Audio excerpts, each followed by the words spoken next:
Worldwide, we're looking at approximately 350 million people with diabetes.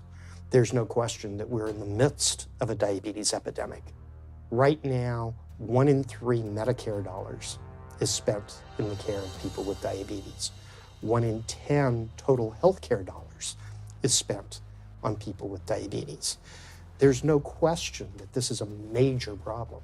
What in particular is the correlation with the diet and diabetes? I'm not going to get into that. Into diet? No.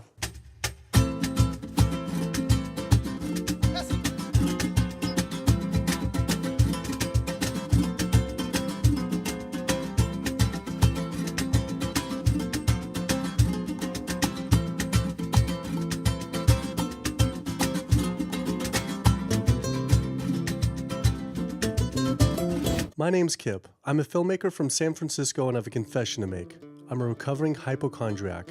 Like so many of us, I have a family history of diabetes, heart disease, and cancer. My dad had his first heart bypass at 49, his second at age 50. My grandpa died young from diabetes complications, and both my other grandpa and grandma died of cancer.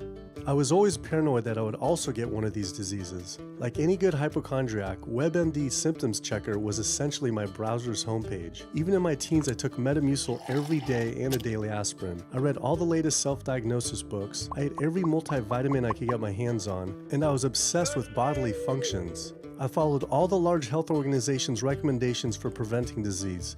I exercise regularly, don't smoke, don't drink soda, get enough sleep, reduce stress, and grew up eating what I thought was a healthy diet. Until World Health Organization this morning has classified processed meat such as bacon and sausage as carcinogenic, directly involved in causing cancer in humans. Processed meat is clearly linked to an increase in cancer. Hot dogs or bacon could be just as dangerous as smoking cigarettes.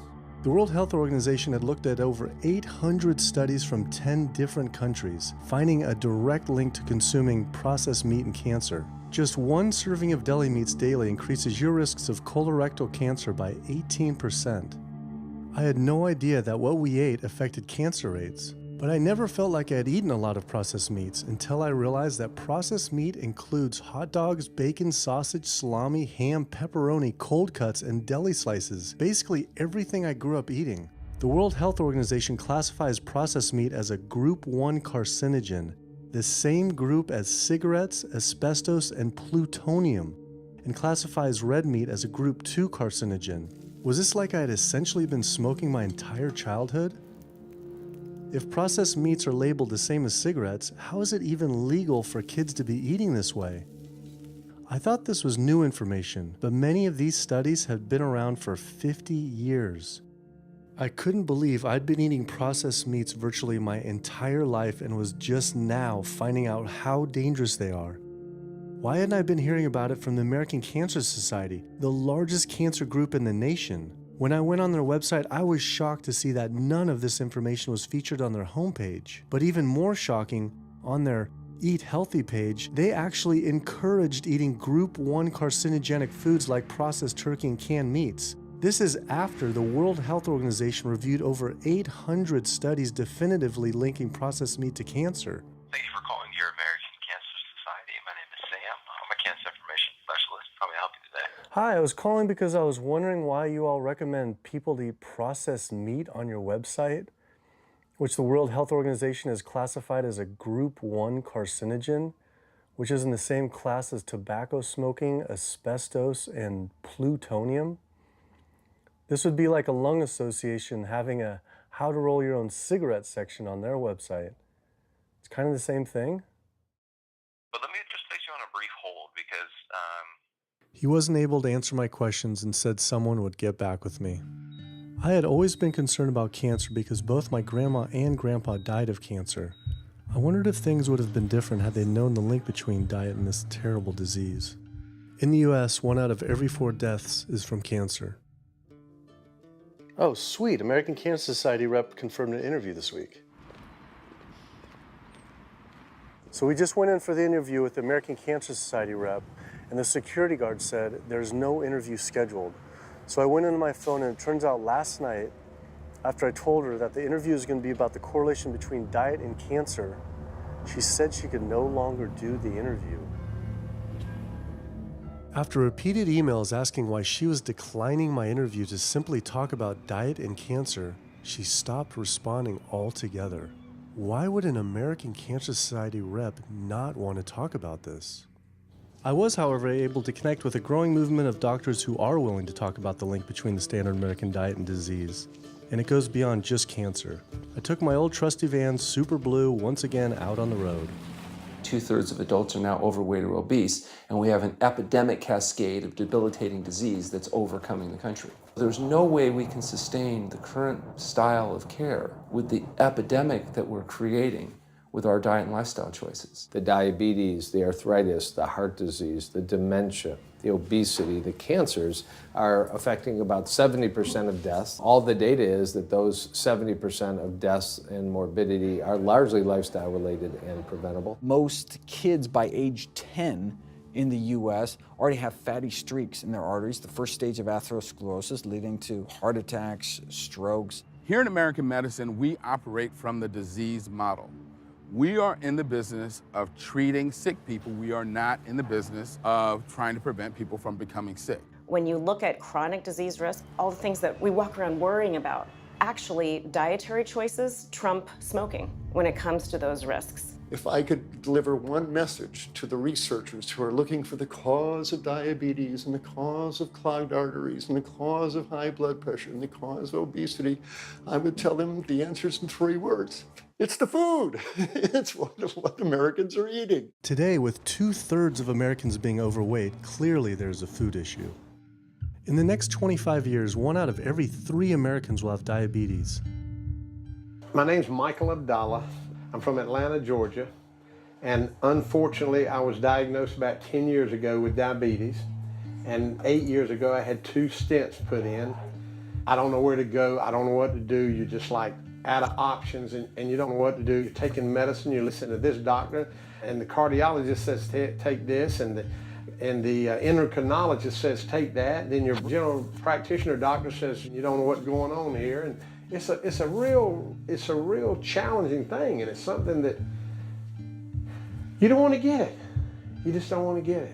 Government and media almost exclusively blame lack of exercise and sugary foods as a cause of diabetes. But I wanted to talk with an actual expert on the role of diet and diabetes. I went to speak with premier physician, diabetes expert, and researcher, Dr. Neil Barnard. What role does sugar play in causing diabetes? It drives me crazy. Diabetes is not and never was caused by eating a high carbohydrate diet, and it's not caused by eating sugar. The cause of diabetes is a diet that builds up the amount of fat into the blood. I'm talking about a typical meat-based, animal-based diet. You can look into the muscle cells of the human body and you find that they're building up tiny particles of fat that's causing insulin resistance. What that means is the sugar that is naturally from the foods that you're eating can't get into the cells where it belongs. It builds up in the blood, and that's diabetes. I had never heard that meat was associated with causing diabetes. We had always been told that sugar or obesity caused it. Renowned weight loss bariatric surgeon Dr. Garth Davis, though, agreed. Everyone thinks that you get diabetic because of carbs. They did a huge study in that EPIC study, 500,000 people. Carbs consumption was inversely related with diabetes. In other words, the more carbs someone ate, the less diabetes they had. But meat was strongly correlated. Get that aha moment. The starches, the carbs are good for you.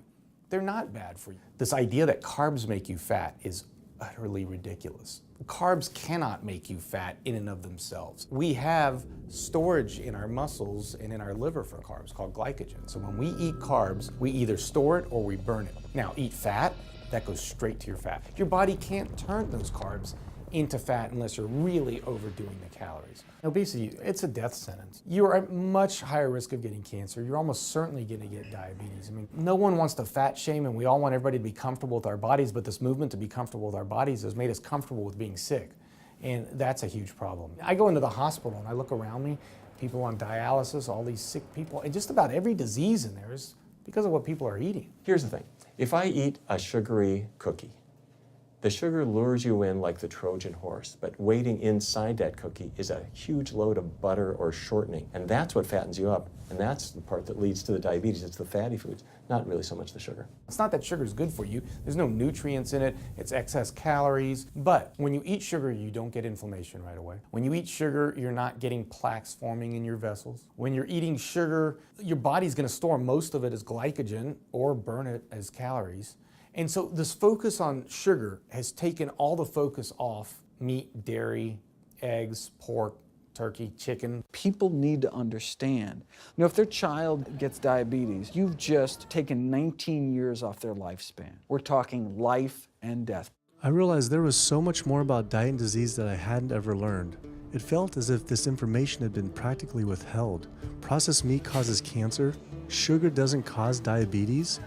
I had doubt about the claims these doctors were making, so I did some searching on my own.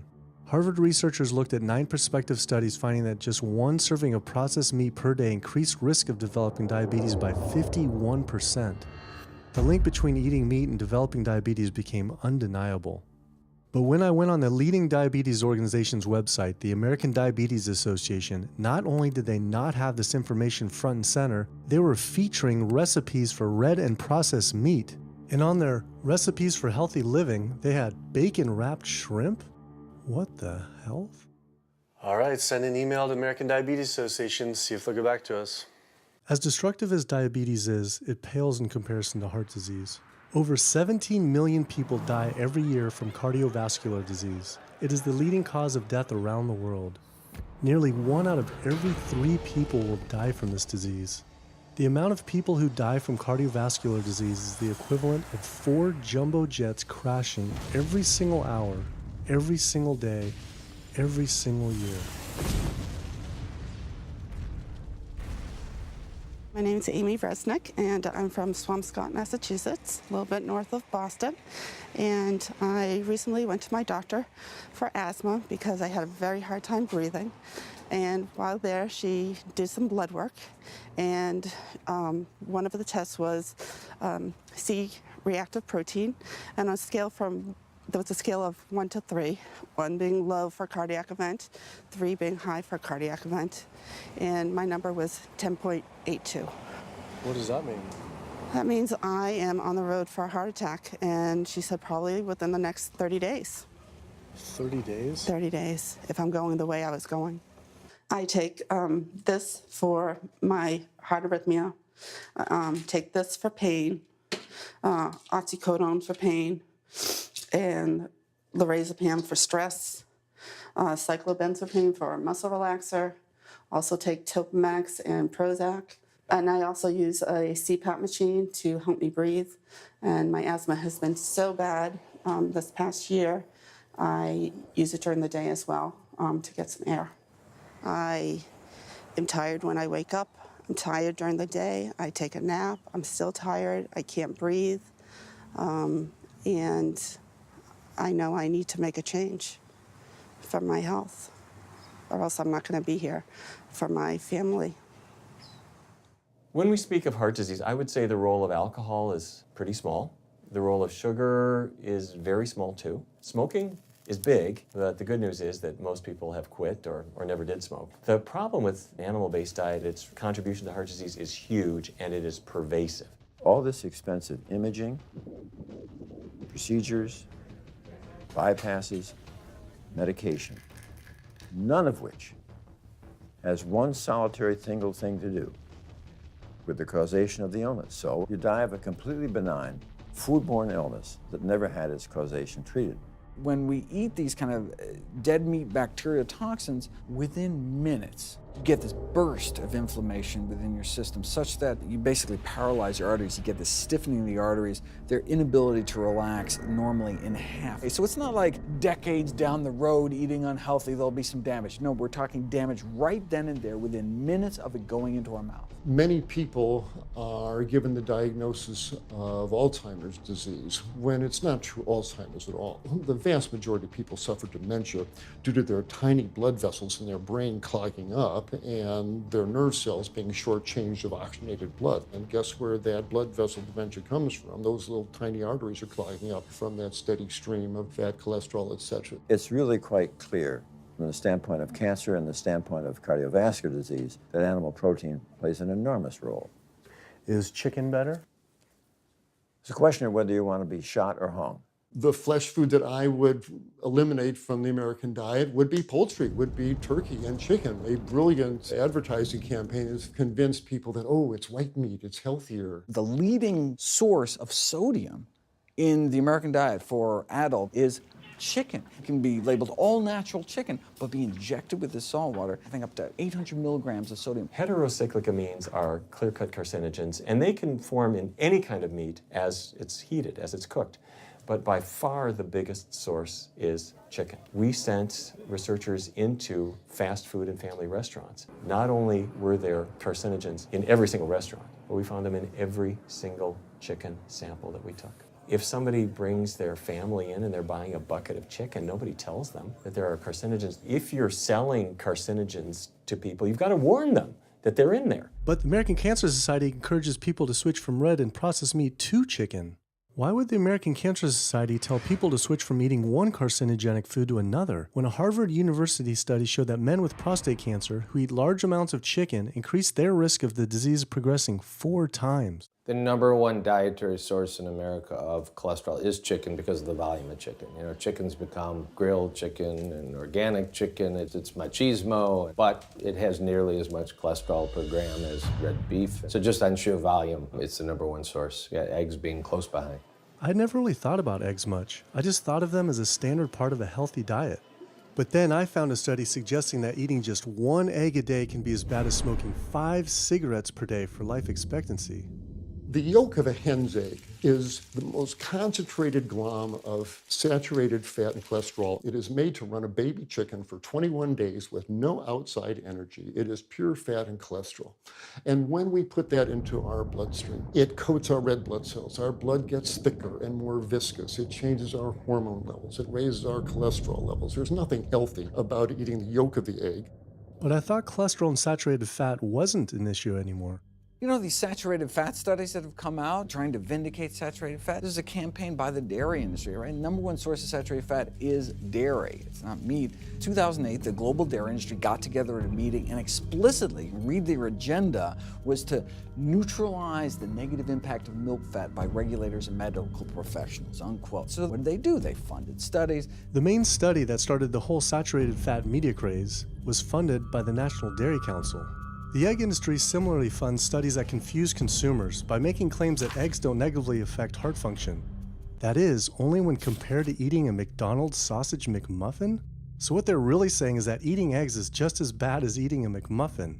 When you eat foods like beef or steak or a processed meat, a hot dog, you're not just getting saturated fat. You're also getting other additional toxins that are in that food. There's heme iron, carcinogens, processing chemicals. This is all a lot more complicated than just looking at saturated fat. You know, the strategy is not on making their products any safer. The strategy is to just try to confuse the public, to introduce doubt. You know, there's a famous tobacco industry memo. It's called "Doubt is Our Product." That's all they had to do. They didn't have to convince Americans that smoking was healthy, right?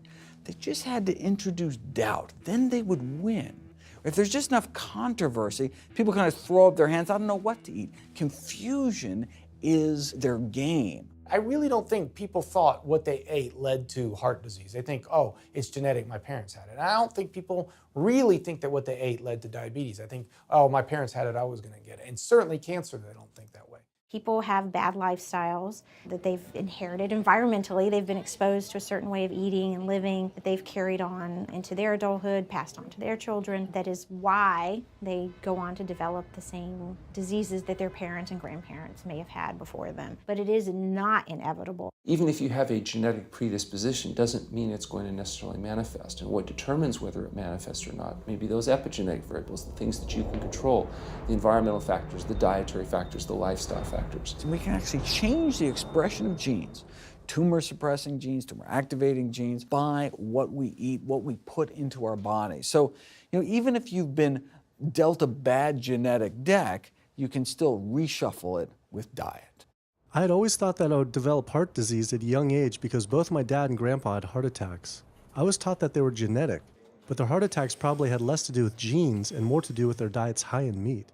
That's why when I went on the American Heart Association's Heart Healthy Recipes page, I could not believe they had an entire section on beef recipes. This was just like the American Cancer Society encouraging eating Group 1 carcinogens on their site.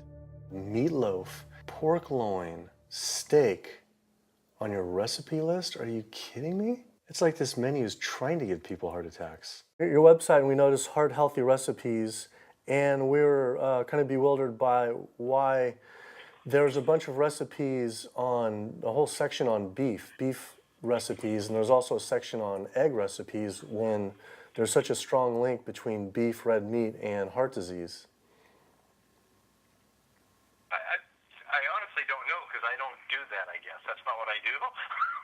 Another organization rep that wasn't able to answer my questions, but he said that he'd have someone get in touch shortly. I was, however, able to talk to the president of the American College of Cardiology, Dr. Kim Williams. So the American College of Cardiology is a 47,000 member and growing organization with a dedicated mission to reduce heart disease and to improve patients' lives. And if you look at the incidence of hypertension and diabetes and mortality in men, they actually get reduced as you go higher and higher in terms of how much you restrict animal products. What about fish?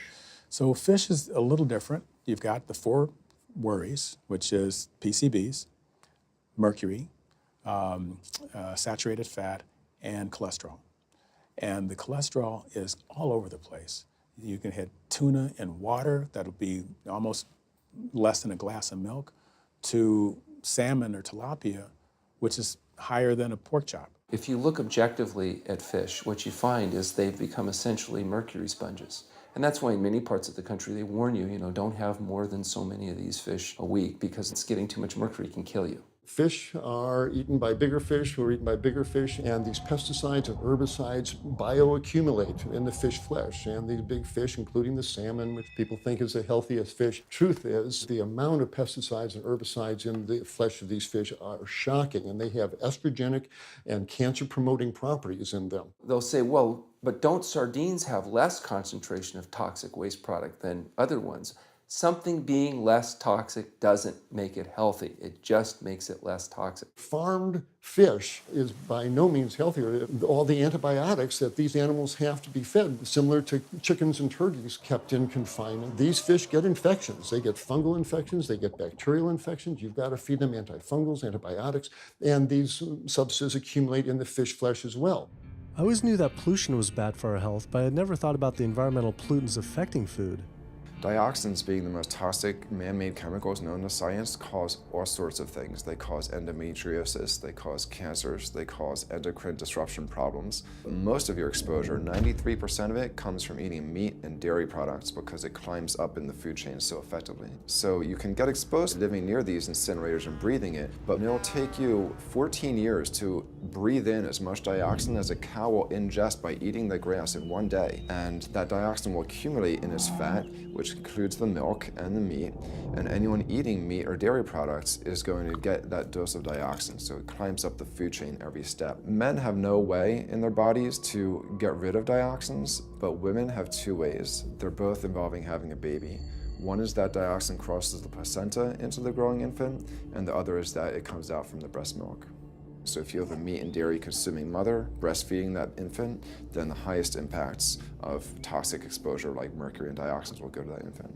Pregnant women are told, oh, certain types of fish should be avoided. But what about all these other animal products which are introducing, imagine as the fetus is developing, introducing these very harmful toxins which create reproductive abnormalities, developmental problems, and hormonal issues right as the child is developing, the most critical stage of development. It does make you worry when people say, don't you want to have a little bit of milk because you're pregnant? Don't you want to have some fish because you're pregnant? Who do you think is going to get the chemicals that are in that? All these environmental toxins and toxins from the feed that they're being fed accumulate in their tissues and are released into the mother and unfortunately to the child when you eat these products when you're pregnant.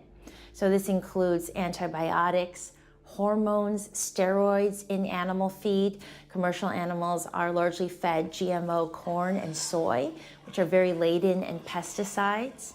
PCBs have been banned since the 70s, but they persist in the environment. Dioxins, all of these compounds can create hormonal, reproductive, developmental damage as well. Eating organic beef, poultry, pork, or fish will not help you avoid contaminants like mercury, like dioxins, like strontium-90, because they fall out over all sorts of farm fields and water bodies, and they don't skip over the organic fields.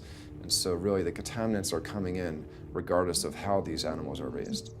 I had always been concerned about the possible health impacts of GMOs, but then found out that most of the world's GMO crops are actually consumed by livestock, with dairy cows consuming the most per animal. This fact, with everything I'd learned about bioaccumulation, made dairy terrifying, especially considering how much cheese I ate in my life. Cheese is an amazing product when you think about it. It's probably one of the single best foods at compromising health that you're going to actually feed to people. Think about it. You've got an animal product, so you've got all the issues of biological concentration. You have a highly processed food product, and not only does it have naturally a lot of saturated fat, but you put a lot of salt into it. There's a strong link between dairy foods and autoimmune diseases. And so that can show itself up as excessive production of mucus and exacerbation of asthma in kids who are prone to that, and even adults. And also there's an association between dairy foods and multiple sclerosis and type 1 diabetes, which is an autoimmune disease, and other rheumatologic problems.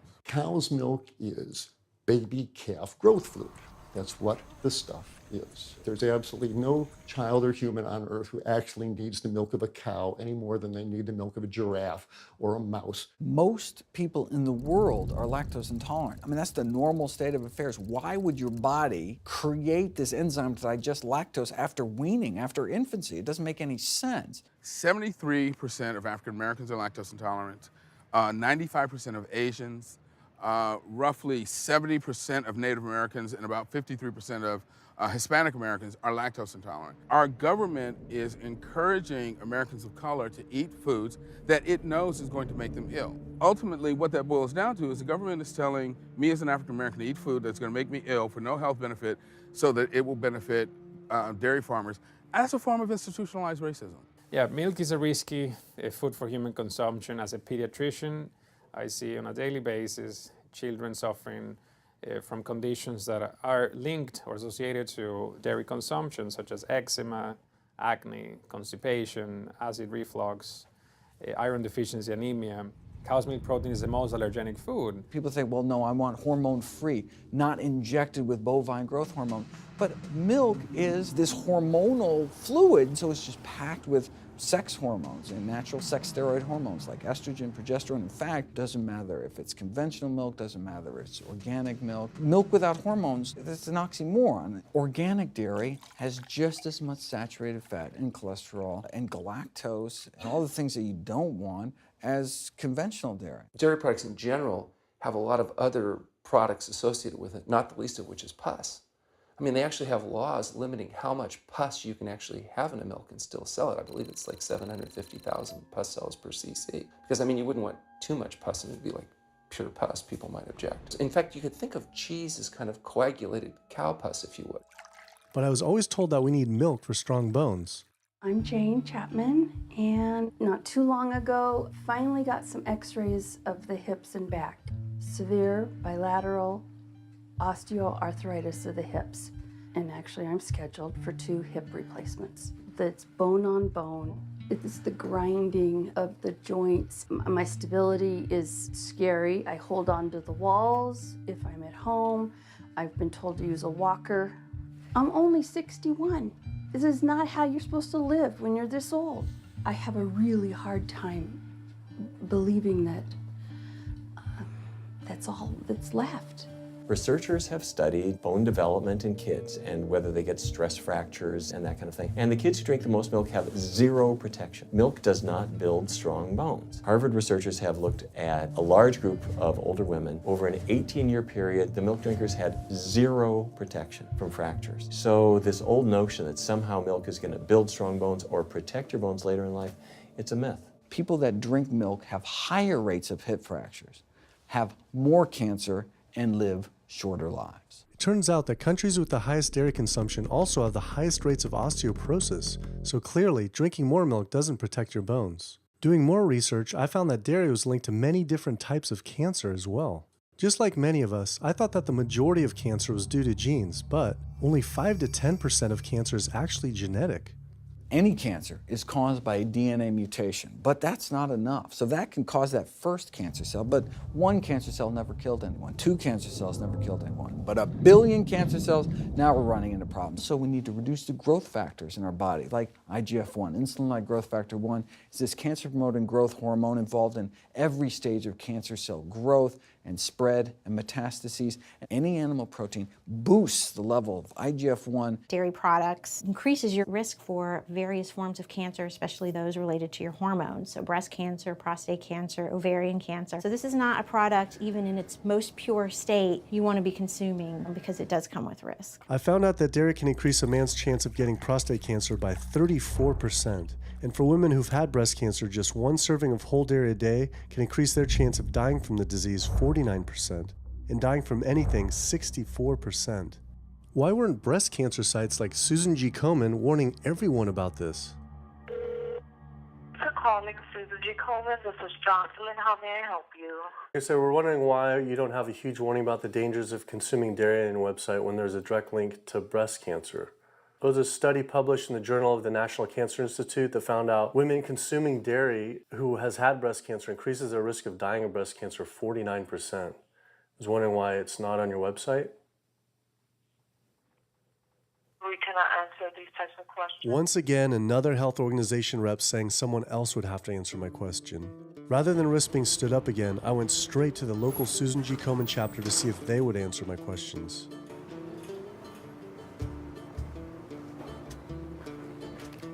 They didn't want to answer my questions in person either, and told us to stop filming, but promised they would connect me to the national office directly. Susan G. Komen's Pink Ribbon campaign had done a lot to raise awareness for breast cancer, although it was confusing to see pink ribbons on dairy yogurt containers. Breast cancer can be prevented with a healthy diet and lifestyle, but we're not. We're talking about pink ribbons and putting all the money into research for the cure. I, for one, know that I would want my daughter, my mother, me, I want to focus on not getting to that point, and that's where I would like to see more energy and effort put. I had been a hardcore cheeseaholic virtually my entire life, despite the risks, but like so many others, I seem to have been addicted to it. It turns out that the casein protein, that's the main protein in dairy products, and particularly in cheese, it breaks apart in the human digestion to create what are called casomorphins, casein-derived morphine-like compounds that go to the brain and they attach to the very same receptor that heroin attaches to.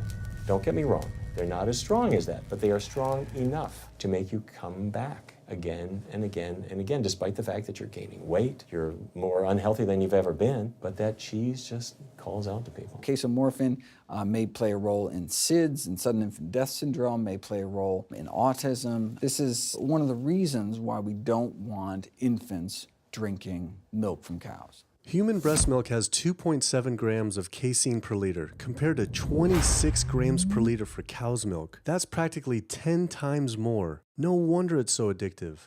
This talk about addiction made me think about all the drugs animals are fed. I went to the headquarters of the Center for Food and Safety, the nation's leading FDA government watchdog group, to see how concerned we need to be about drugs in our food. So that we know of, there are at least 450 different drugs that are administered to animals, either alone or in combination. These drugs are given to animals for a variety of reasons, very, very few of which are actually beneficial to consumer health. We've got drug companies that work real hard to make sure they can sell lots of drugs to people raising cows, pigs, and chickens. The pharmaceutical industry sells 80% of all the antibiotics that it makes in the United States to animal agriculture. Antibiotic residues are found in meat, other antimicrobials are found in meat, there has been ractopamine found in meat, there's been hormones found in meat. So right there you're talking about 4 different drugs that could be, in the same piece of meat.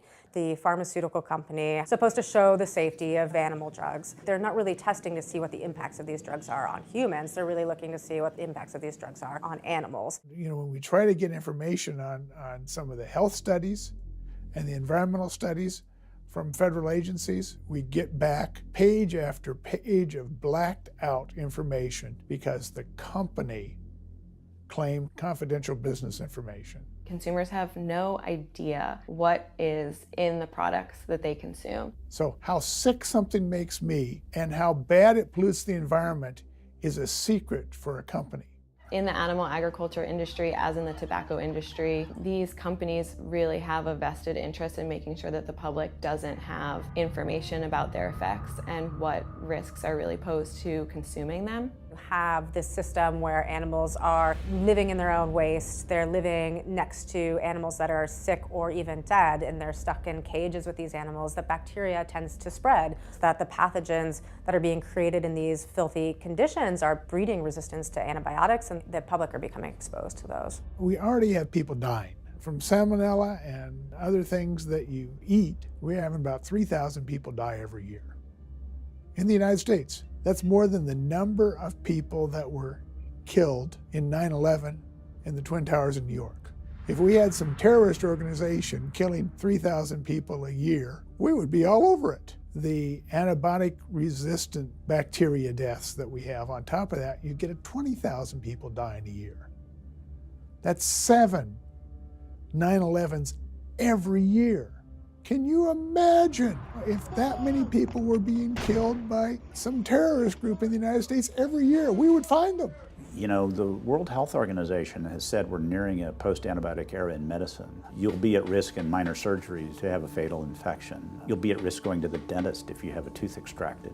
Or it'll be like Civil War medicine. You get an infection in your leg and you cut your leg off. So you have this very dangerous situation. By crowding these animals in, they become a perfect engine for generating a new flu virus that can come out into the community. If you lived near a swine spray field, not even the CAFO, but the waste disposal field, you were 3 times more likely to have a MRSA infection. You can't see how it impacts the average person's life in Duplin County, North Carolina, and not be a little upset about it. From an environmental standpoint, from a community standpoint, from all other aspects, North Carolina, we're in a state of emergency. We've already had bouts of swine flu, or H1N1 as they prefer to refer to it. That particular swine flu incident was originated on a farm here in North Carolina. There's approximately the same number of hogs in North Carolina as there are people. Between 8 to 10 times the amount of feces is produced by a hog, an adult hog, as compared to an adult human. 10 million pigs in North Carolina produce the waste equal to 100 million humans. This is the equivalent of the entire U.S. Eastern Seaboard flushing their toilets into North Carolina, but there's no waste treatment. The pigs' waste falls through slats in the floors of the sheds they are forced to live in. It is then pumped into giant waste pits, which leach into rivers and streams, and is pumped out unfiltered onto fields, further polluting the environment and neighboring health. When you go back and you look at where these hog facilities are located, there's a disproportionate number of them that are located near communities of color, low-income communities. It is definitely a human rights issue. My sister, she have asthma, and you know, her brother, he have asthma. He's 3, and we don't know what she might have. I have asthma, I have sinus, I have sarcoidosis, that's the bacteria, and I have a pacemaker, which is 6 sinus syndrome. But you know, mostly everybody in this neighborhood got asthma or either cancer. My neighbor there died from cancer probably just last year. My nephew down the street, he's got cancer. He's in terminal cancer, stage 4. Not a smoker, not a drinker. And it's not in his lungs. It's in his lymph nodes. But see, if you live here and saw the way they do, you wouldn't eat no pork. Well, I don't eat bacon because I know where it comes from. When they die, they go into a box and they decompose because they swell especially from the heat. A truck come and pick them up, take them to the processing plant in Rose Hill, ground them up into feed, and feed it back to the hogs. If I come out this door, if he's spraying there, it's gonna come in my face. It hit you right in the face. It smells like something that you have never smelled before. It smells worse than a dead body. It's the family graveyard. I have my grandmother out there, my sisters, my brothers. When we go to the funeral, he used to spray. During the funeral? During the funeral, yes. During the funeral. Yeah, he spray. And when the people come, everybody be closing their nose up, saying how it stink. They can want to have a cookout on Sunday, he'll spray. Do you think he does it on purpose? I think so, because he just sprays Sunday. He always sprays Sunday. And in most of these area, hog houses and turkey house is in the black area or the Hispanic area. It's either or. Do you think it's also a civil rights issue? Yes, yes, I do. Yes, I do.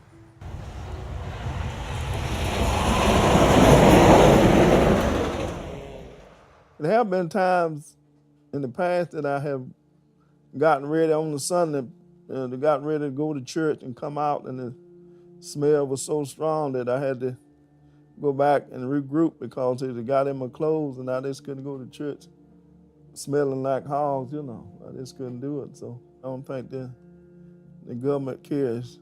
They care more about cooperation than do people, individuals. And they're going to keep on. They're going to put more chickens in this state. This is the feast season. You're in capital of the world right here in North Carolina. My state. Look, there's a Blue Line stream right here come into my property almost, and the Contentney Creek right here. I've seen that Blue Line stream now filled with feces and urine from that hog pen, and they can say, well, we feed the world.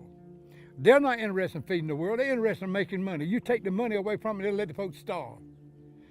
Because if you want to feed the world, you can feed the world with more corn, using corn and wheat and stuff like that, and you can meat. Meat is a luxury item. When we're doing things that hurt other people, we're wrong. But a lot of good people will sit there and eat bacon knowing that it's causing someone else to be very unhappy. I woke up the next morning to find the Burden River had experienced another massive fish kill from the pollution running off hog farms. Tens of thousands of fish were washing up on shore. All this talk about health, I realized that I was only focused on personal health. But health started to mean so much more to me. It was about health of my family and our communities. I couldn't under good conscience support an industry that I knew was harming others. Pollution from animal agriculture isn't just an issue in North Carolina, though. Raising animals for food produces more greenhouse gases than the entire transportation sector. It is a leading cause of rainforest destruction, species extinction, ocean dead zones, and freshwater consumption.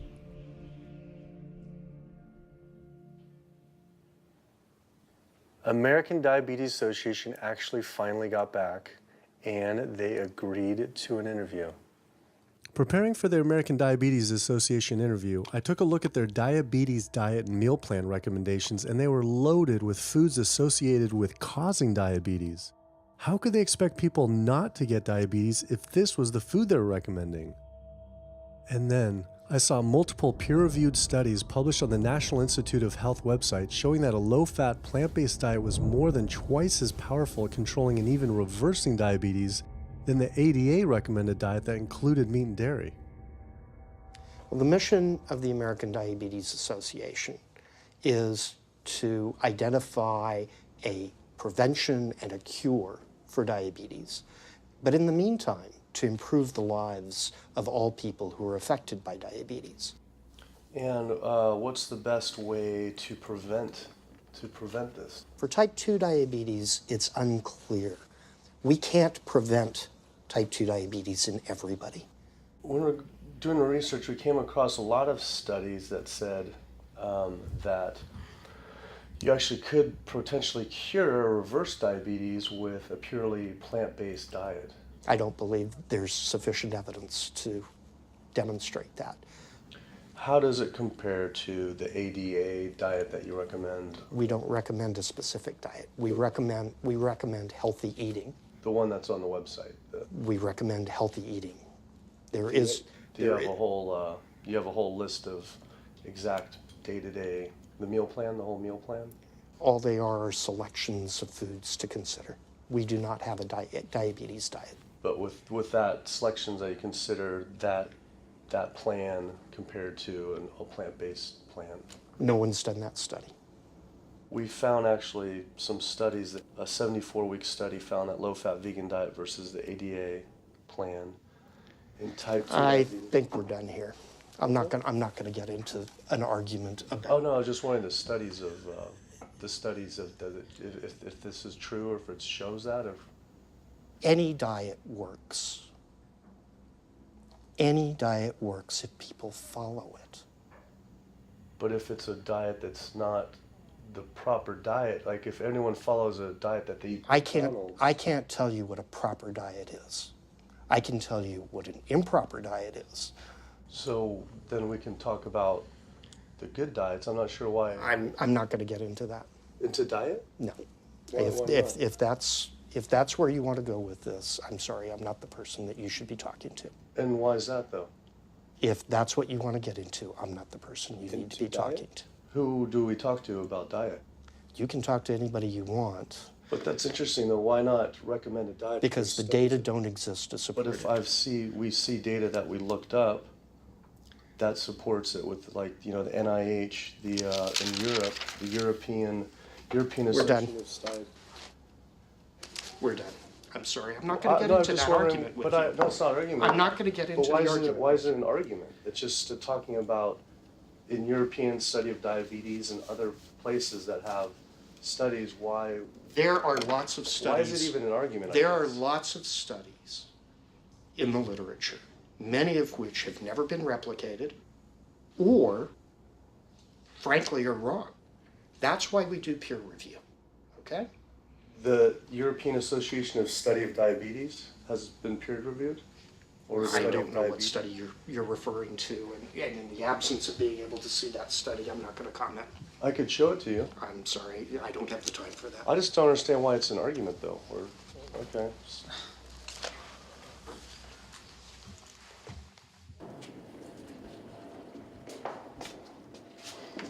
That was interesting.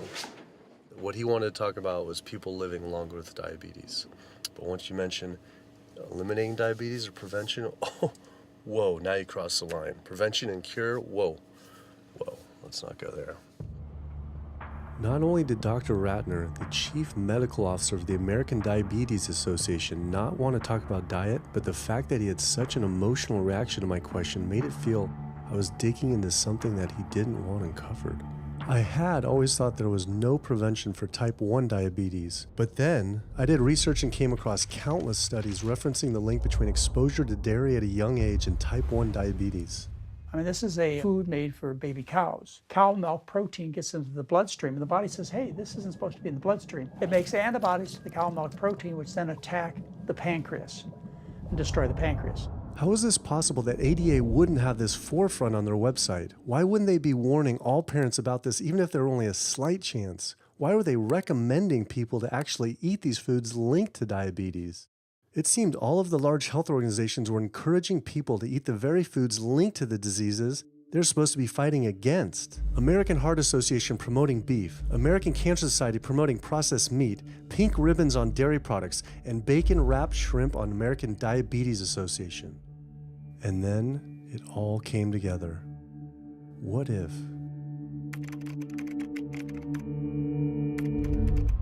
And there it was. The American Diabetes Association was taking money from Dannon, one of the world's largest dairy yogurt producers, Kraft Foods, makers of Velveeta processed cheese, Oscar Mayer processed meats, Lunchables processed kids meals, and Bumblebee Foods, makers of processed canned meats. American Cancer Society was taking money from Tyson, one of the world's largest meat producers, and Yum Brand, owner of Pizza Hut, KFC, and Taco Bell. Susan G. Komen was supposed to be fighting breast cancer, was corporate partnering with KFC, Dietz Watson Processed Meats, and Yoplait Yogurt. And the American Heart Association was probably the most disturbing of all, taking hundreds of thousands of dollars from the beef industry, poultry, and dairy producers, and millions from fast food and processed food manufacturers. Every single one of these organizations was taking money from meat and dairy companies that are associated with the causes of these diseases. This would be like the American Lung Association taking money from the tobacco industry. I was sick of not getting answers, so I went to the headquarters of these organizations myself. We have to speak to someone in person. There's millions of people dying from the foods that they're recommending people to eat. I wanted to find out why Susan G. Komen had accepted $35 million from Yoplait when their products can increase a woman's chance of dying from breast cancer 49%. And ask American Cancer Society if taking money from KFC and Tyson was the reason they promote eating meat. but every one of these organizations declined to be interviewed. What's really sad is that we cannot trust information from these leading health organizations like the American Heart Association, the American Diabetes Association, because they are taking money from the very industries who are causing the problems that they're supposed to be helping to prevent. So that makes the truth something that you are not going to be hearing, as far as nutrition goes, from these organizations. Well, that would be the end of their funding, that would be the end of their jobs, that would be lawsuits, they would bring the entire catastrophe down upon their heads, and they would essentially disappear as organizations. This one time I got invited to a charity fundraiser for the American Diabetes Association, and I showed up and they had a whole buffet and it was all just animal products. I remember like a big thing of barbecue chicken. And I was like, I stormed out. I said, like, serving chicken at a diabetes event is like serving alcohol at an AA meeting. It just doesn't make sense. We had scheduled to film an interview with a prominent surgeon, but before we could get inside the building, the hospital's media relations manager stopped us. Actually, I understand that Dr. said that you could film here today, but unfortunately that's not going to be able to happen. I know that he advocates for patients changing their diets, but the hospital makes money off these surgeries, and the reality is he does too. So we can't do anything that's going to negatively impact the hospital, so unfortunately you're not going to be able to film here today. I was sickened by how open she was about the hospital being more interested in profits than people's health. But it wasn't just this hospital or these organizations. Even the US government is involved too. Every 5 years, the US Department of Agriculture creates dietary guidelines for Americans. The committee who writes these guidelines has been made up of individuals who have received money from McDonald's, the National Dairy Council, the American Meat Institute, the National Dairy Board, the National Livestock and Meat Board, the American Egg Board, Dannon, candy and sugar companies, Coca-Cola, and Anheuser, just to name a few, which means we are getting our dietary recommendations from the very industries that are killing us. And when the USDA, makes a pyramid or a power plate every 5 years for the American public, they're going to guarantee that on that plate are going to be foods which, when consumed, will result in millions of Americans perishing. The USDA, which is supposed to be protecting us, has two missions. It's supposed to protect us, and it's supposed to protect the producer. And guess what? When those two come head to head, they usually choose the producer. In internal documents uncovered by Dr. Greger, the USDA admitted that eggs cannot legally be called nutritious, low-fat, part of a balanced diet, low-calorie, healthful, healthy, can't say it's good for you, or even safe. Yet they still promote these products to the American people through federal checkoff programs. If you ask somebody if they've heard of the checkoff program, the odds are they haven't, although daily they are seeing the messaging that these programs produce. So checkoff programs are responsible for the messages that we see on TV, on the internet, on bus billboards and magazines that say things like, milk, it does a body good, or milk life, beef, it's what's for dinner, pork, be inspired, the incredible edible egg. The dairy checkoff program gave $12 million to Domino's to just market cheese-heavy products. And this is the USDA, this is the government. If you've seen those ads for the Pizza Hut pizza, the stuffed crust, or a pound of cheese, those are all government advertising schemes for the industry. How can we put more cheese on beef? How can we put more milk in a coffee? Things like that to just drive consumption of these just unbelievably unhealthful products. So McDonald's, for instance, has 6 people staffed full-time, according to records we found, whose salaries are paid for by this government program, but funded by the producers who are regulated by it. And these 6 people sit there at McDonald's headquarters and just come up with ideas. Triple cheese decker McCheese muffin stuffed bacon cheese slider? With extra cheese?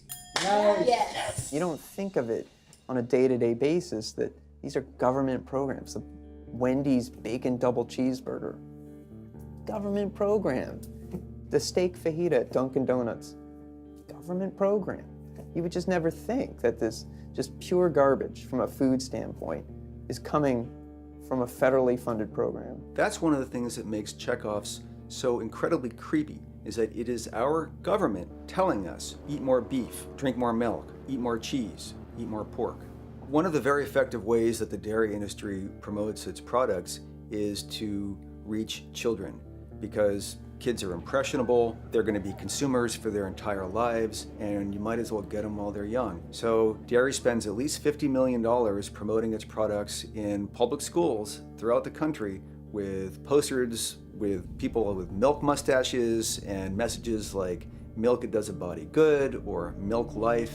Targeting young people, right? The tobacco industry had to keep replacing their customers who are dying with new customers. The meat industry knows they have to target young people. That's why we have these foods in schools and marketing messages at a younger and younger age for kids to get hooked on all the wrong kinds of foods. So there's all kinds of parallels. School districts where processed meats are all over the place. Maybe it's going to be bacon on the menu, sausage, hot dogs, or pepperoni pizza. Any of those things are processed meats, and those are pretty much the worst of the worst with a direct link to colon cancer. And yet you have every day in the schools meal items with processed meats. If the Surgeon General puts warning labels on tobacco because of their cancer risk, why aren't the same warning labels on meat?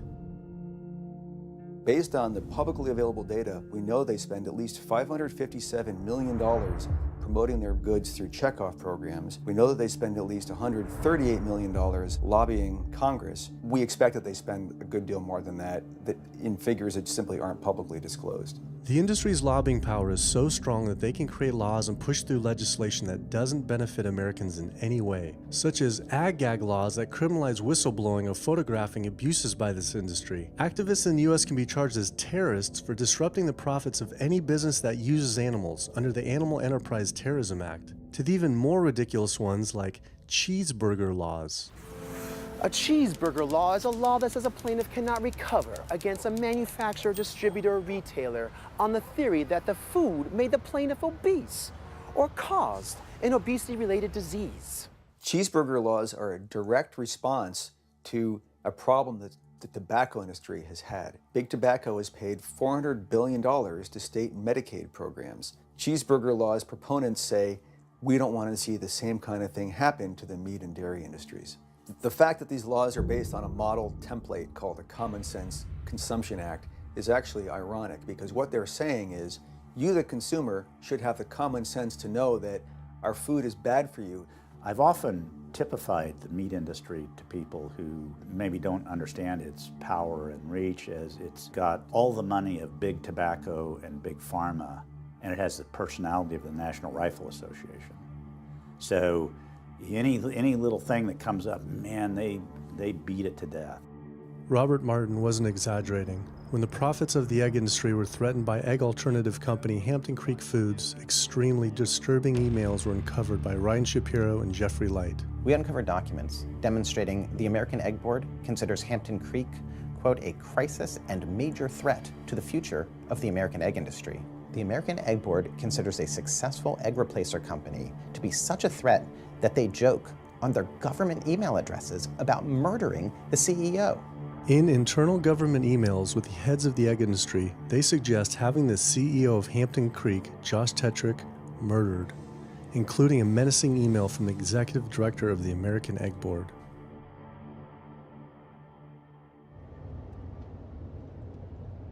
The meat producers don't have to pay for the heart disease or the environmental destruction or any of the other externalities, as economists call them, that their products cause. You know, then there's the whole pharmaceutical aspect of it, and the fact that there's a very strong pharmaceutical industry and lobby that has a huge stake in preserving the status quo. And these chronic diseases, these are the cash cows of the pharmaceutical industry. You have a $5 billion stent industry. Do they ever want to see that go away? We've got a $35 billion statin drug industry. Do they ever want to see that go away? I'm talking about the pharmaceutical industry effectively controls what doctors are told. Most research isn't put into prevention, it's put into the medication that we might use for that particular disease.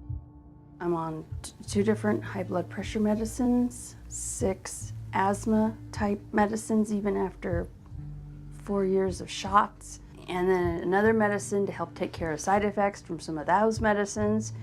I'm on high-level antidepressants, a couple of different pain meds for my back and hips. I'm taking about 16 drugs, not counting the insulin in the morning. I take insulin in the morning, insulin at night, you know, 32 to 34 units of insulin Lantus to be exact. Some of these meds are for diabetes. This is for peeing. I have to use this for my prostate, and then I have to use this for the heart, and I have to use this for blood pressure. And it's just on and on and on and on. The doctors are telling me this is what I've got to do for my whole life, and it's frustrating, and it's very stressful, and I don't know how long my liver's going to last taking all this stuff. Under conventional medical treatment, whether it be for autoimmune disease or even conditions like high blood pressure or diabetes, you're told that you have to take drugs. And not just for a week or a month or a year. You're told you have to take drugs forever. You're guaranteed that if you follow your doctor's advice, you'll be sick forever. You'll never get well. That's the guarantee.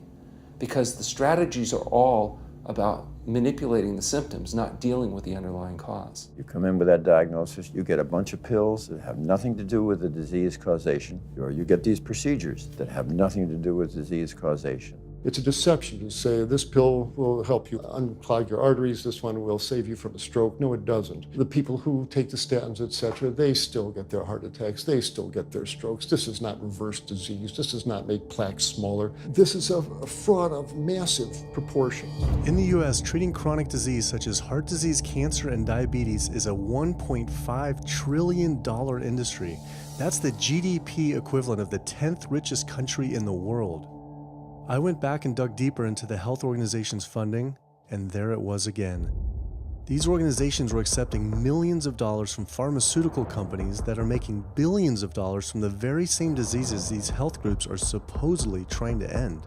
It seemed like a major conflict of interest, unless ending these diseases isn't really the goal. The pharmaceutical industry spends more money on lobbying than any other single industry. Just like animal agriculture, they are so powerful they write their own laws that have had activists in prison to silence them.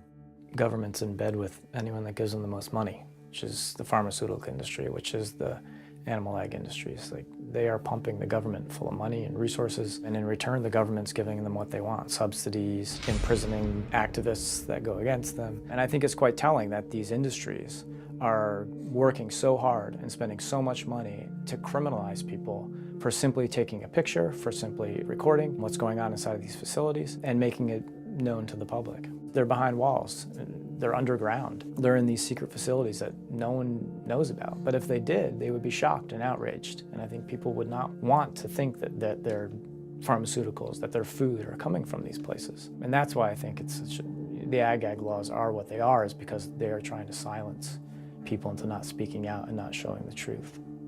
I finally realized how deep the collusion truly is between government and these industries, and how dangerous it could be to expose them. These concerns intensified after meeting the USDA whistleblower who revealed mad cow disease in the US meat supply. USDA operates like the military. So when I got on TV and that, right away USDA sent out memos to all the veterinarians and food inspectors. If anybody from the media ever contacts you, do not talk to them.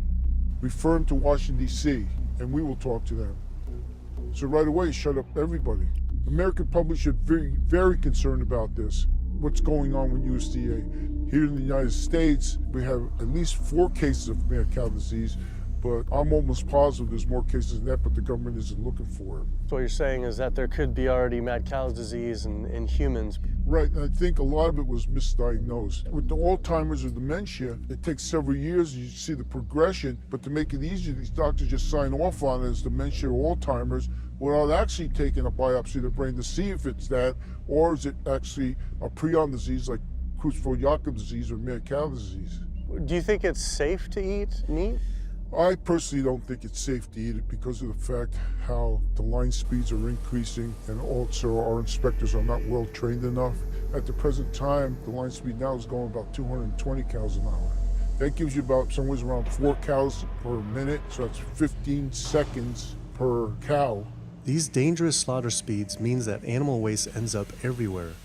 Testing shows 88% of pork chops are contaminated with fecal bacteria, 90% of ground beef, and 95% of chicken breast sample contain animal waste bacteria.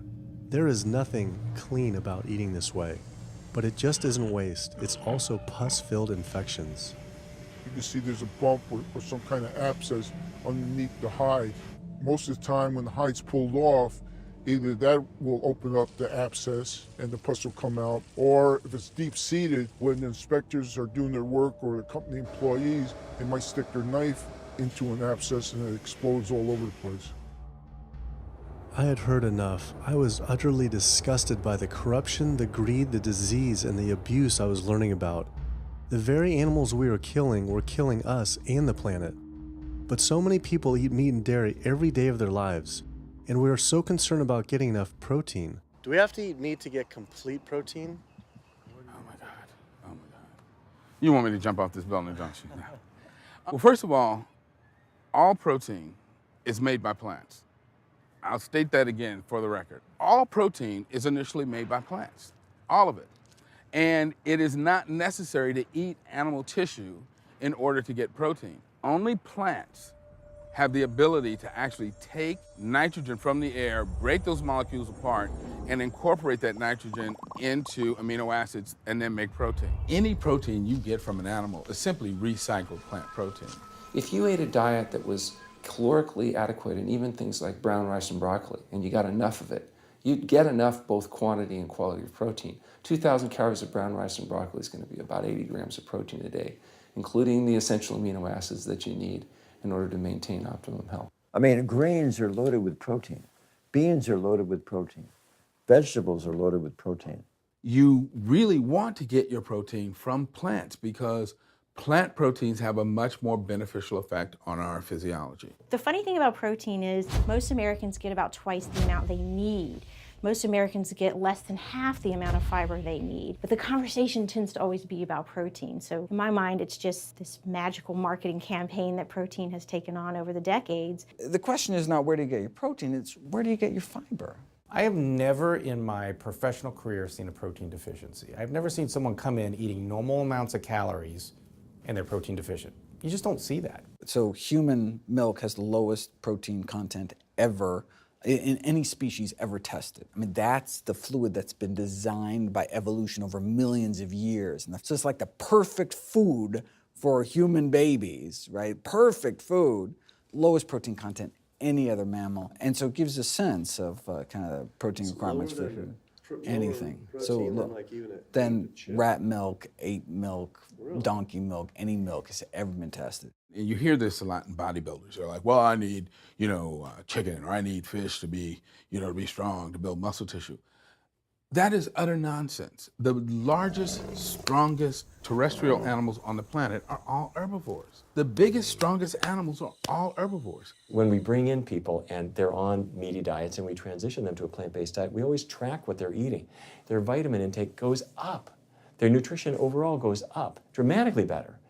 And these same people might worry in advance, will I get the nutrition that I need on a plant-based diet? The fact is, you're not getting the nutrition you need on a meat-based diet, and you're going to get dramatically better nutrition on a plant-based diet. For an average-sized guy like myself, I need about 56 grams of protein a day. That's optimum. Probably I really need 30 to 40 grams a day. Diets that are really high in these protein create diabetes, create heart disease, create cancer, create the diseases that I'm treating on a daily basis. But this is the opposite of what all the high-protein diet fads say. The food you eat determines the bacteria that live in your gut. Well, you eat animal flesh every day. You are summoning up bacteria that eat carnitine. And those bacteria will turn that carnitine into a molecule called trimethylamine. Your liver then turns that into trimethylamine oxide. That's a molecule from hell. That molecule drives cholesterol into the artery walls. And the people who are consuming this flesh-based diet are contributing to plaque building up. They may lose weight on this diet, and that's good. But what's happening inside your arteries, paleo friends? What's happening is that plaque is building up, and these are the folks who drop dead at the gym at 39. Boy, he was lean and he looked really good. But where is that cholesterol going? It's going into your artery walls. So I believe these paleo folks are setting themselves up for an epidemic of clogged arteries, colon cancers, autoimmune diseases. This is not a healthy diet. We are not carnivorous apes. Humans' closest living relatives are chimps, who get 97% of their calories from plants and the remaining 3% mostly from insects. Comparing the anatomy of true omnivores like bears, who eat both meat and plants, to frugivores like primates, who eat almost exclusively plants, the differences are pretty clear. Frugivore teeth have flat molars for chewing plants, where omnivore teeth are serrated for stabbing and tearing flesh. Frugivore jaws can move forward and back and side to side. Omnivore jaws cannot. Omnivores have much stronger stomach acid for digesting meat compared to less acidic stomach acid of frugivores. The intestines of frugivores is 9 times their body length compared to 3 times for omnivores. This is because meat will putrefy in the gut unless it is moved through quickly. If humans were indeed true omnivores, we would need to change our physiology and appearance quite a lot. But we fit every requirement of a frugivore. We may behave like omnivores, but anatomically, we're frugivores. Human beings, unlike bears and raccoons, and to some extent dogs, don't have that mixed anatomy and physiology that you see in the true omnivores, and thus we are not true omnivores. In humans, the canines have become really small and rounded and actually function like accessory incisors. They're utterly useless for ripping and tearing anything other than an envelope. So the idea that the mere presence of the canine somehow means that we're supposed to eat meat is silly. He was right. I always thought my canines were for meat, but what kind of animal could I actually kill and eat raw with these tiny teeth? The thought alone was disgusting. I mean, everybody loves a smoothie made with fruit and even some vegetables, but if you think about putting a fish or a piece of beef in a blender and grinding it up, the thought is absolutely repulsive. All these diseases I had learned about were from eating a diet our body wasn't designed for. What would happen if we started eating a diet our body actually was designed for? The data is crystal clear that you can stop and reverse heart disease with plant-based diets, scientifically shown. I've seen it in my own patients. People who adopt low-fat plant-based diets can actually reverse their heart disease, and that literally means watching the plaque start to go away, something they didn't think could happen. My experience with patients is, and those studies show, that when people adopt a fully plant-based diet, their cholesterol levels plummet within a few days. And if you do blood tests in a couple of weeks, you'll see dramatic improvements. Yes, your numbers are going to look great within a week or two. Your cholesterol can come crashing down. In fact, if you're on medications, your doctor may have to pull off your blood pressure medication so your blood pressure don't drop too low because it can work too good. Like that, the side effect is not having to take drugs. In a groundbreaking study published by Dr. Esselstyn following patients suffering from cardiovascular disease, 99.4% were able to avoid major cardiac events by going plant-based. Because it's not just heart disease. It's hypertension, it's diabetes, it's strokes, it's heart attacks, it's several of the autoimmune diseases, lupus, asthma, GERD, osteoporosis. I mean, there's a multitude of diseases, even rheumatoid arthritis. It can be so dramatic when you see these poor souls with just absolutely crippled with rheumatoid arthritis go plant-based, then they come off their medication. I wanted to follow up with Jane Chapman, who had been suffering from severe osteoarthritis, and I could not believe what I saw after only a few weeks of fasting and changing her diet. So those are so amazing. See, like this only a few weeks later. I know. From going from the walker, needing wheelchair assistance at the airport, to strolling down the street, enjoying the fresh air, the sunshine. 2 weeks. It's all it took, 2 weeks to get off all the meds and start to feel the inflammation just kind of drain out of the body, where the movement was much easier. Just a lot of healing occurred very, very rapidly just by doing the right things for your body. When you're treating diseases with drugs, you know, there's one drug you take for cholesterol, a different class of drugs you take for high blood pressure, different class of drugs you take for diabetes.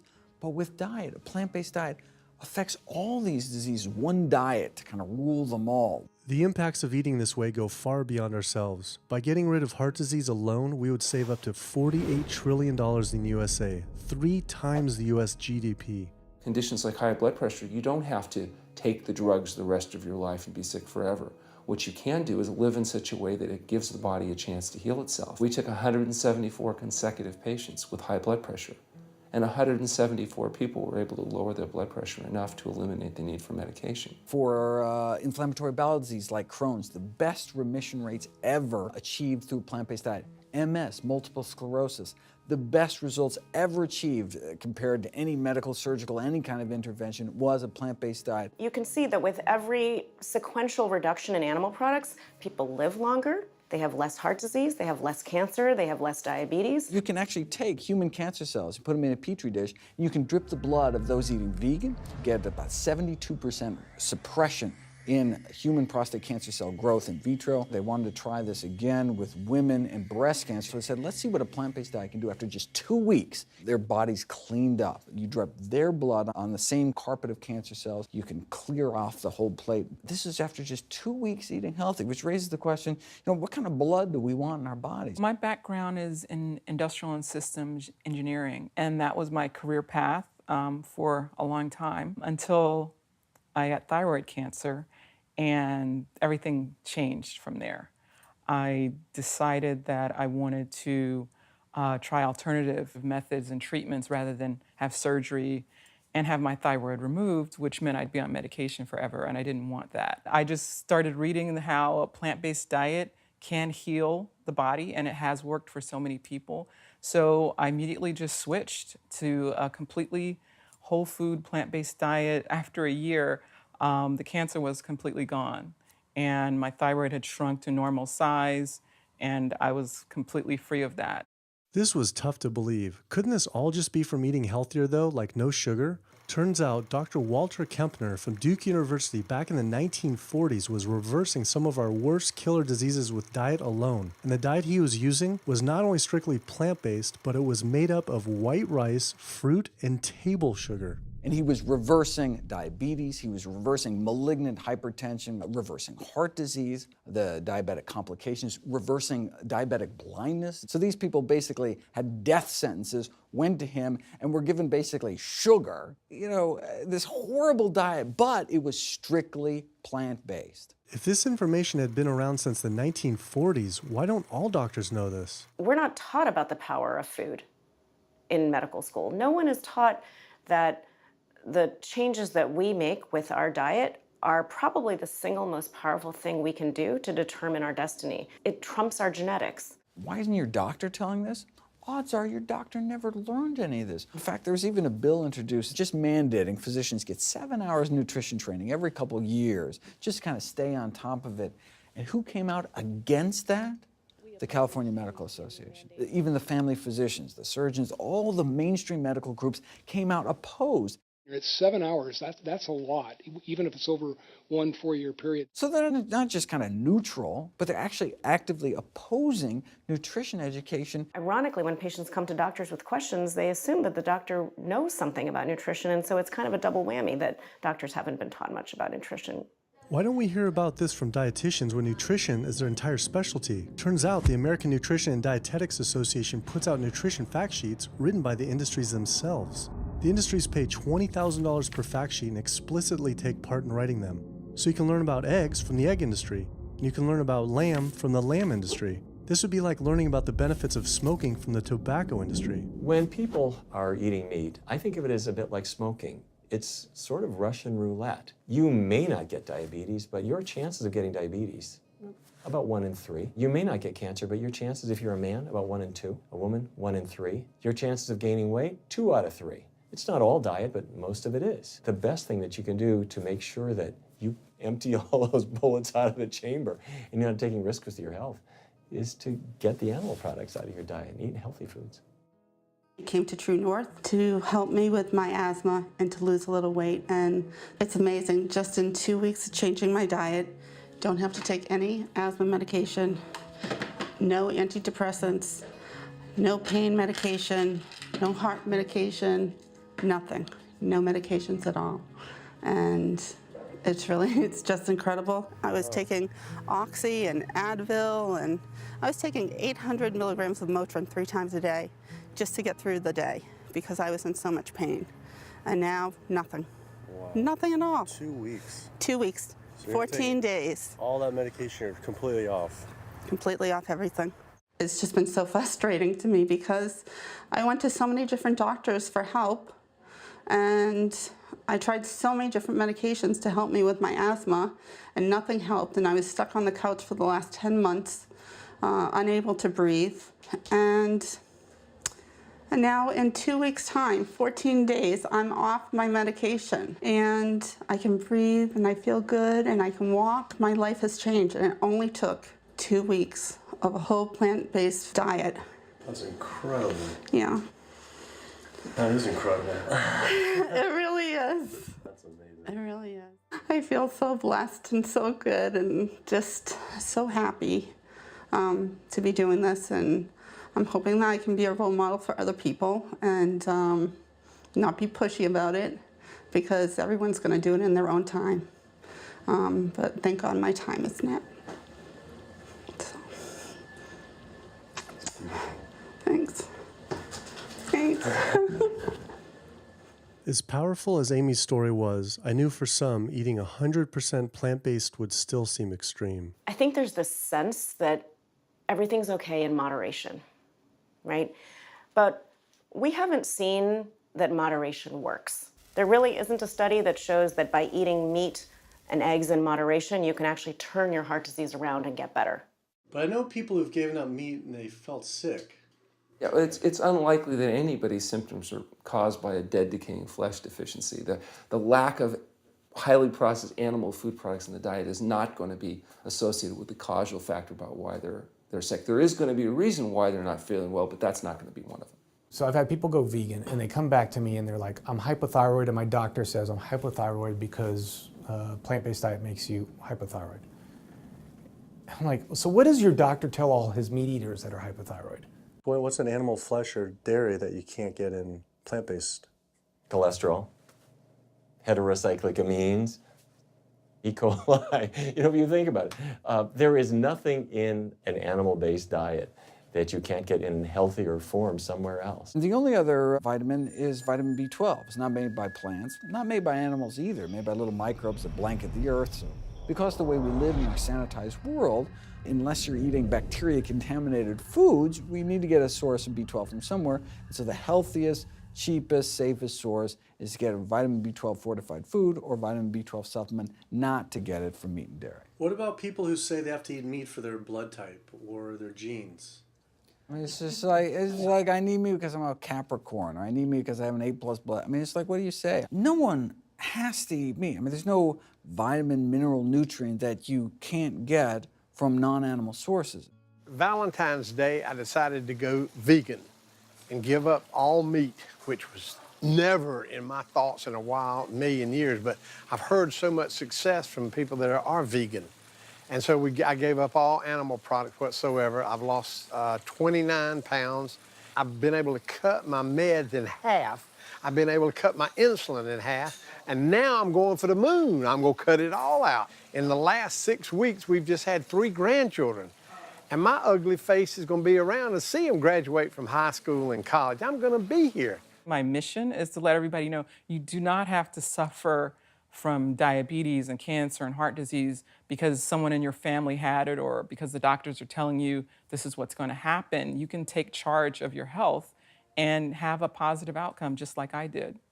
The reason I'm so committed to this is, my grandmother had diabetes and I didn't know what I know now about healing the body.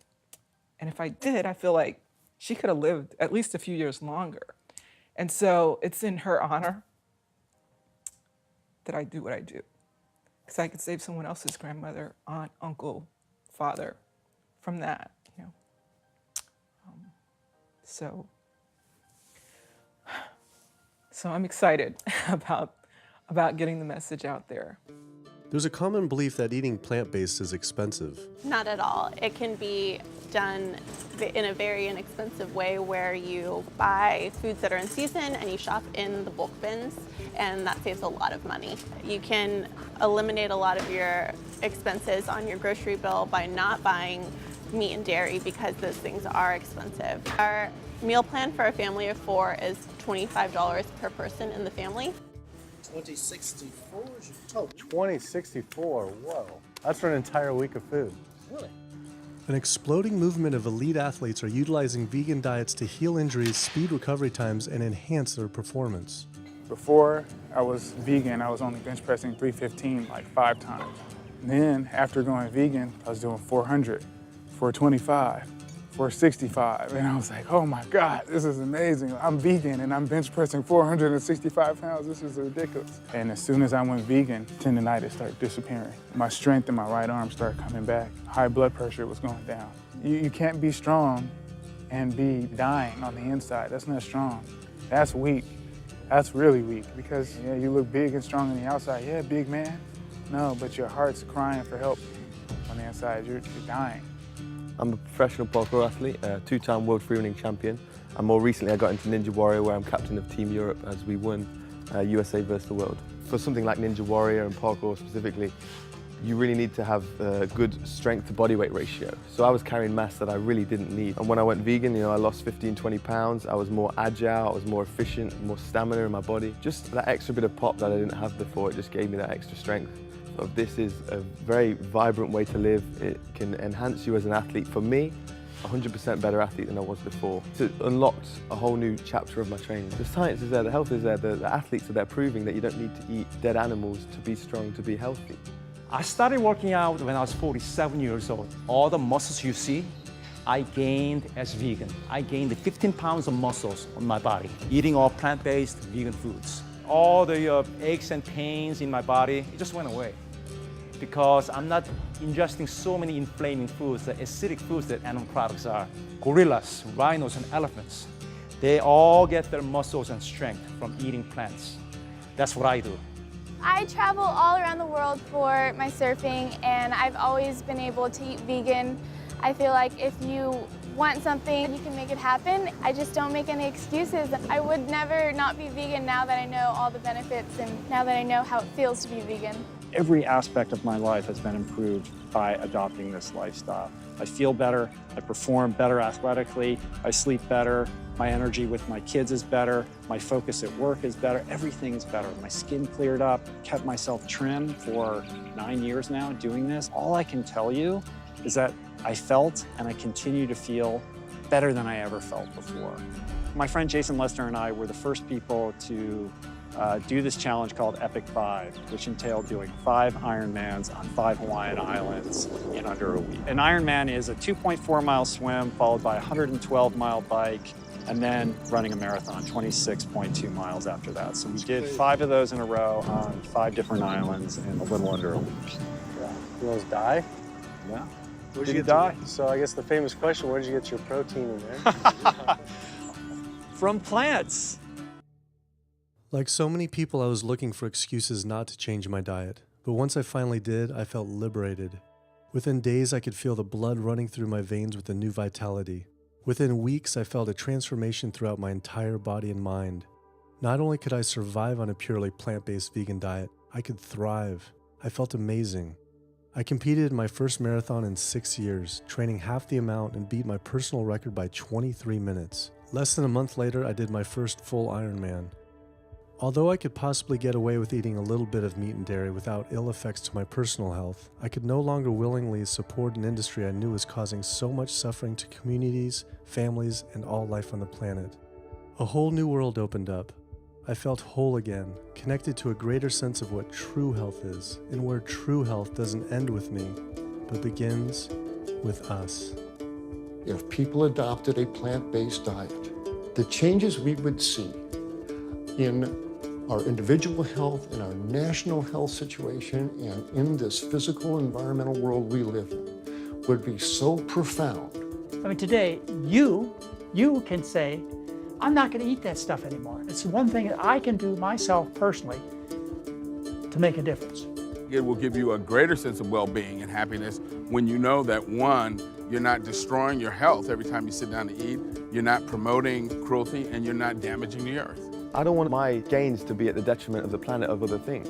And yet, I'm not weaker, I'm stronger. That's the beauty of it. When you're altruistic, when you make choices for the greater good of others, it comes around, benefits me as well. It benefits us all. Studies show that we can not only survive, but we can thrive. I just feel this is a great way to live, not harming other beings when we can be healthy and happier. I love it. It's a great life. I never thought that I could feel this good at this age, and I just want everybody to feel this way. I feel like a 20-year-old. I'm almost 50. Nothing tastes as good as healthy feels, basically. And so the choices that we make every single day, day in and day out, around our food, has the capacity to bring us true health and optimal wellness, not just individually, but collectively, as a species and for our planet. We're not going to live forever, but while we are alive, we can live well. And for me as a doctor, that's what I want to see. Where there's a will, there is a way. And I believe that.